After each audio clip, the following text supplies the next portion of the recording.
Now we've got our Fox Weather teams. They are on the ground as these storms are set to move across the I-95 corridor. Philadelphia is already under a flood watch until about midnight tonight, and we're looking at more of those storms that are set to move in for this week. That's where we find Fox Weather Correspondent Katie Byrne. Katie, you're out in the elements. The storms haven't yet moved through, but I know Philadelphia, just being a native, has another issue that this heat could make that issue even worse. It already is, Kiana. These storms are coming to Philly amid a sanitation strike, and people are worried the city could get even messier. Well, I can promise you that the heat is definitely making the situation worse. You can smell the trash as soon as you get close to it. What you're looking at right behind us here is one of 60 temporary dump sites that's been set up.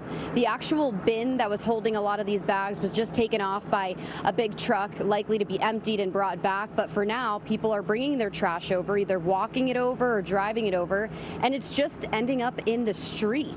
And in some places, there's enough trash like this to line entire city blocks. It's happening because we've got more than 10,000 city workers who are on strike for 8 days now.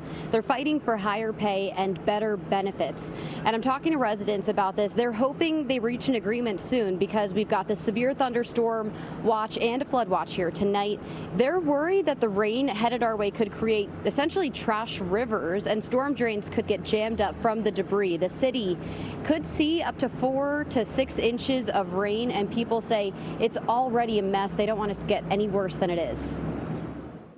It's getting to the point where we got flies in the house. We're like seeing roaches and rats running down the block that we haven't had before. So it's, really not trying to contribute more to the problem all the way down. I brought in Snyder instead of our neighborhood, but there's really nowhere else.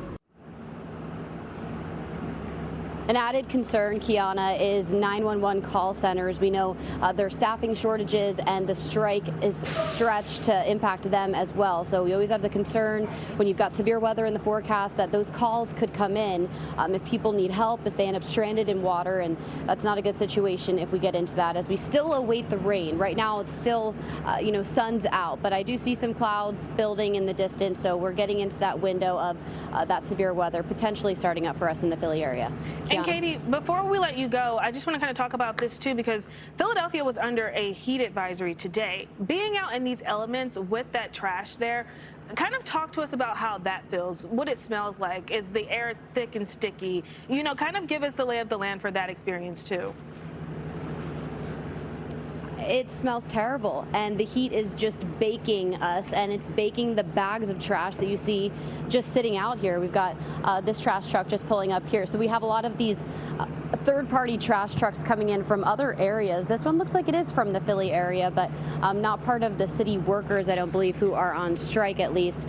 You mentioned the heat. So part of the strike that we're dealing with, how's it going, sir? We've got pools that are shut down. We've got libraries that are shut down as well. And a lot of times those are places where people look for relief while we have heat like this. You mentioned the heat advisory. We're in the 90s, Kiana, so that's only making the smell worse. And I think people who maybe would go to the pool today or the library to cool off, they don't have that option. So it's just at the forefront of a lot of people's minds as we wait for an agreement to be made in the city. All right, we'll be waiting for any updates that come in out of Philadelphia. For now, Fox Weather Correspondent Katie Byrne, thanks again for this update here.